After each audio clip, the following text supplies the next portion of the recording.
three significant relationships that we all have in our lives, at least the first two, and I'm encouraging the third. The first one is your dad.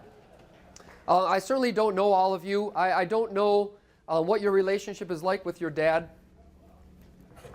I do know that some of you have an awesome relationship with your dad, and maybe it's been like that your whole life.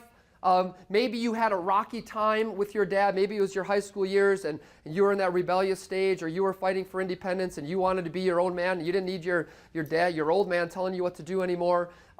Maybe now it's better as an adult. Maybe you're estranged. Maybe your dad's in heaven. Maybe your mom and dad got divorced and he's far away. It matters, but whatever that looked like, your dad has an influence on who you are today. Right? I always remind my high school kids, you may not like it, but you will grow up to be like mom and dad. Right? And we have both sides. We have characteristics and tendencies from both. Some of that's genetic.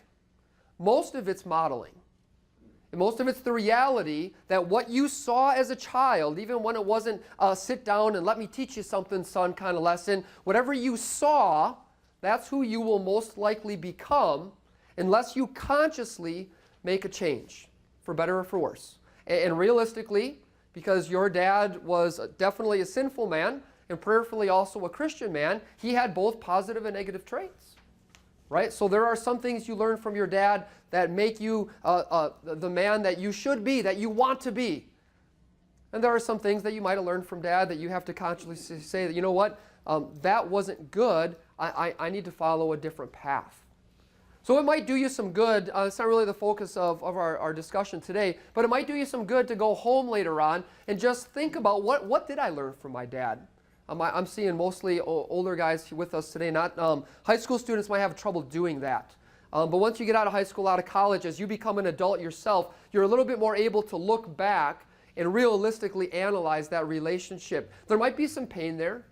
There might be something that you don't really want to think about. I'd encourage you to work through that too. But sit down and just make a list. What did my dad teach me? Good, bad, or otherwise?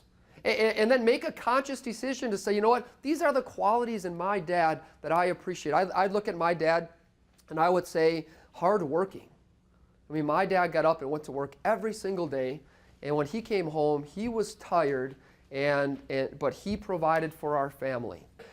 My dad was hardworking at his job. He was a truck driver, but I never saw my dad do the dishes. I never saw my dad do laundry. I never saw my dad run the vacuum cleaner. I remember once when my mom was gone for a week, and my dad literally asked someone, how do you boil water? Not kidding. So we could make macaroni and cheese, right? So I made a conscious decision. I think my wife needs that attention. So she does the laundry, because she's there all day long to do that stuff, but I always do the dishes when I'm home for a meal, right? So when we eat, if I'm home, I will do the dishes. That's kind of like my job. When I'm home, I will always give the kids a bath because my wife is taking care of them most of the other time. Right? So you look back at the relationship, what's good, what can you mimic, what are some things that you might want to do differently? That is, I think, the most important influence or the most significant, most impacting influence that you will have on your life. Be conscious about thinking of it.